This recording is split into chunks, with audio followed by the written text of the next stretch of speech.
So today we're going to analyze Barcelona versus Real Madrid game. As many of you have already seen that I wanted to live stream today, but somehow OBS Studio crashed, so I could not continue. I also recorded a live reaction with another guest.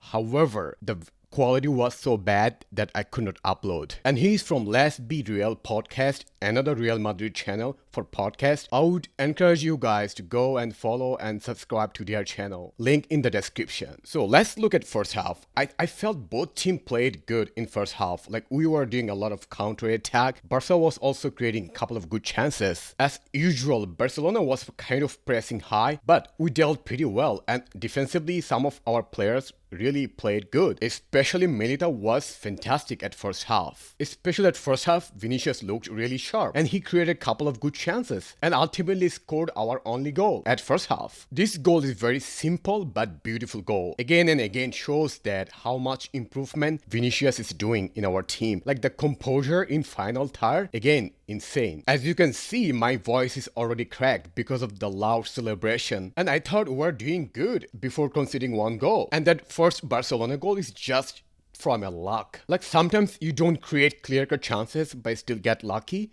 That's one of that example. Militao tried to clear the ball, but Luuk de Jong was there and got a touch and he scored a lucky goal. Not only luck was with Barcelona, there was another thing that was with Barcelona was the referee. Generally, I don't like to talk about referee, but in this match, we have to talk about referee. Like how biased he was. Every time Barcelona players do any foul, the referee doesn't blow the whistle. However, every time we touch any player, even if it's not a foul, the referee would call whistle. This kind of biased referee I haven't seen for a long time. Overall, first half we played better, but we're unlucky to concede a goal. Going back to second half is all about be consistent and be more energetic and control the match. However, I would admit that I did not like our performance in second half. Not only we lacked urgency, we dropped so back and did not control the midfield. I expected far better from our midfield. As you know, our midfield is one of the best midfield in the world. Kroos, Casemiro and Modric would love to see more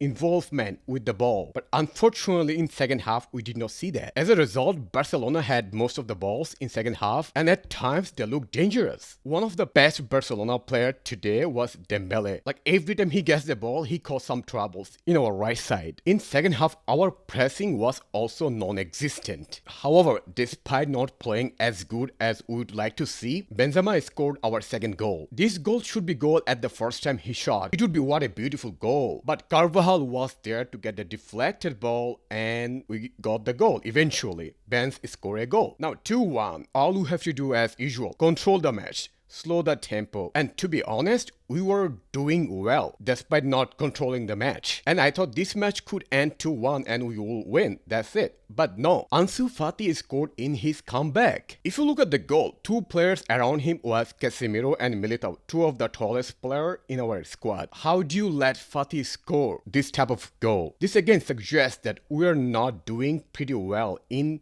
set pieces. Like Fati, come on, he's not the tallest player in Barcelona. In my opinion, maybe Militao should have done better. And eventually, who scored our winning goal? Valverde, one of my favorite players in our squad. What a sublime counter-attack it was. Both Valverde and Vasquez tried to get the ball from the behind and pass to Casemiro, and Casemiro had a beautiful dribbling. You don't see a lot of times this kind of dribbling from Casemiro, but today he did very well. And he passed Rodrigo and Rodrigo had a beautiful assist to Valverde. Valverde had a composed finish. Simple but winning goal. I'm really happy that Valverde got a goal and he played well, honestly. And 3-2 match is over. We know that both teams were tired in extra time. Overall, in terms of performance, it's not the best performance. We expected far more from our side. However, a win is a win and the best outcome is a win and we totally deserve the win. One thing I would say, Barca played far better than we expected. Player ratings. Let's look at sofascore's rating and I'll put my comments if I agree or disagree. So in the recorded video, me and the guest who talked about these ratings. In this video, I'll just recap what we said because I could not use that video. For Courtois, they gave 6.8. We both disagreed. We thought he deserved at least 7.5. For Carvajal, I think we both kind of agreed. Yes, he did not have the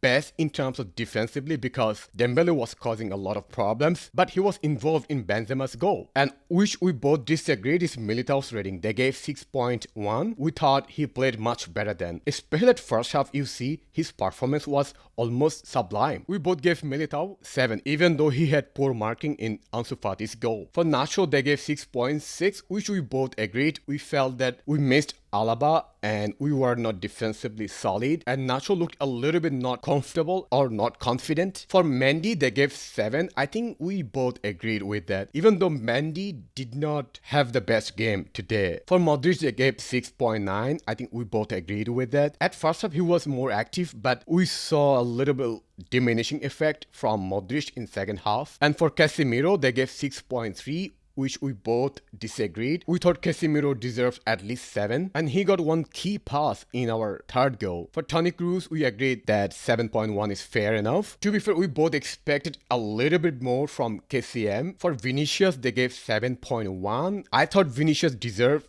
much better than 7.1. I gave him 7.5. He gave 7.3, which is fair enough, I would say.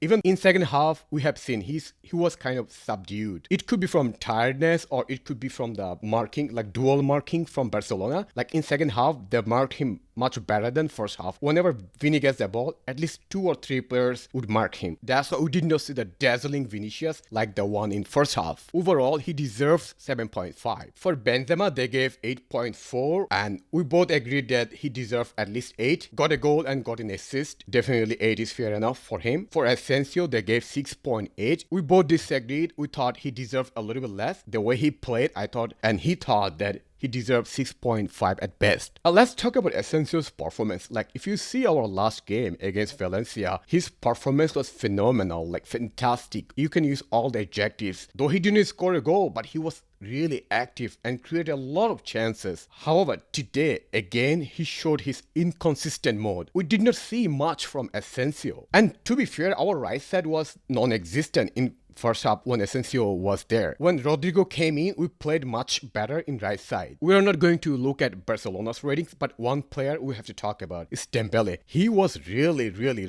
dangerous today. Now, 3 takeaways from today's match. First, Barcelona is not as bad as many of us think. If you look at their attack, like Ansu Fati, and you have Dembele, and they got a new player, Torres, I think that's a formidable threat. That's a good trio. They can create a lot of danger. And today, they played far better than we expected. Second, we look tired today, especially in second half in extra time. You have seen our players who are literally limping. Now, is it because of extra time that we did not play this kind of match for a long time, or is it because of traveling? Honestly, I don't know, but that's one thing we observed today. Third, Alaba is vital in our defense. Today, especially in second half and extra time, we saw our defense didn't look as sharp as it was, partly because of Alaba was missing. For me, Alaba and Militao combo is really important, and that's the best center back pair we can have. One player has better physical, the other player has better control, which is good chemistry to have. Let me know, what do you guys think about our performance? Did you expect more from us, or you guys are content that we won at least? And also, if you're new, please subscribe.